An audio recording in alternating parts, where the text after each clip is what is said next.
Now, once you do that, it turns out there are 3 factors that the science shows lead to better performance, not to mention personal satisfaction. Autonomy, mastery, and purpose. Autonomy is our desire to be self-directed, to direct our own lives. Now, in many ways, traditional notions of management run afoul of that. Management is great if you want compliance, but if you want engagement, which is what we want in the workforce today as people are doing more complicated, sophisticated things, self-direction is better. Let me give you some examples of this, of almost radical forms of self-direction in the workplace that lead to good results. Let's start with this company right here, Atlassian, an Australian company. It's a software company, and they do something really cool.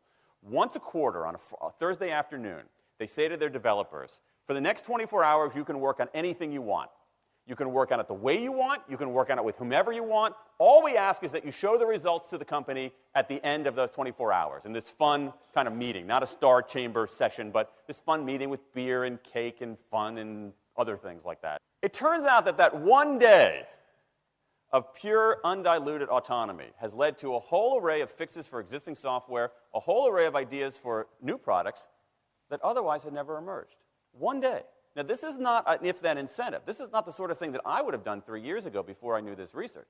I would have said, you want people to be creative and innovative? Give them a freaking innovation bonus. If you can do something cool, I'll give you $2,500. They're not doing this at all. They're essentially saying, you probably want to do something interesting. Let me just get out of your way. One day of autonomy produces things that had never emerged. Right, let's talk about mastery. Mastery is our urge to get better at stuff. We like to get better at stuff. This is why people play musical instruments on the weekend. You got all these people who are acting in ways that seem irrational economically. They play musical instruments on weekends. Why? It's not going to get them a mate. It's not going to make them any money. Why are they doing it? Because it's fun, because you get better at it, and that's satisfying. Go back in time a little bit. I imagine this if I went to my first economics professor, a woman named Mary Alice Schulman, and I went to her in 1983 and said, Professor Schulman, can I talk to you after class for a moment? Yeah. I got this inkling. I got this idea for a business model. I just want to run it past you. Here's how it would work. You get a bunch of people around the world who are doing highly skilled work, but they're willing to do it for free and volunteer their time, 20, sometimes 30 hours a week. Okay, she's looking at you somewhat skeptically there. Oh, but I'm not done. And then what they create, they give it away rather than sell it. It's going to be huge.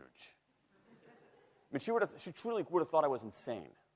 Okay? It seemed to fly in the face of so many things. But what do you have? You have Linux powering 1 out of 4 corporate servers in Fortune 500 companies, Apache powering more than the majority of web servers, Wikipedia. What's going on? Why are people doing this? Why are these people, many of whom are technically sophisticated, highly skilled people who have jobs? Okay? They have jobs. They're working at jobs for pay, doing sophisticated technological work. And yet, during their limited discretionary time, they do equally, if not more, technically sophisticated work, not for their employer, but for someone else for free.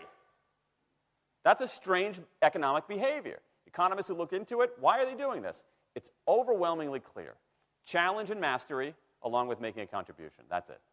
What you see more and more is a rise of what you might call the purpose motive, is that more and more organizations want to have some kind of transcendent purpose, partly because it makes coming to work better, partly because that's the way to get better talent.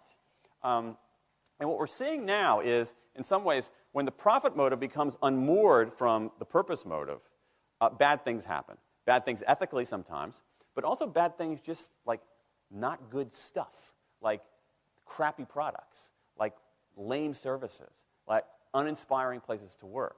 That when the profit motive is paramount, or when it becomes completely unhitched from the purpose motive, it's just, people don't do great things. More and more organizations are realizing this and sort of disturbing the categories between what's profit and what's purpose. And I think that actually heralds something interesting. And I think that the organizations that are flourishing, whether they're profit, for-profit, or somewhere in between, are animated by this purpose motive. Let me give you a couple of examples. Here's the founder of Skype. He says, our goal is to be disruptive, but in the cause of making the world a better place. Pretty good purpose. Here's Steve Jobs. I want to put a ding in the universe.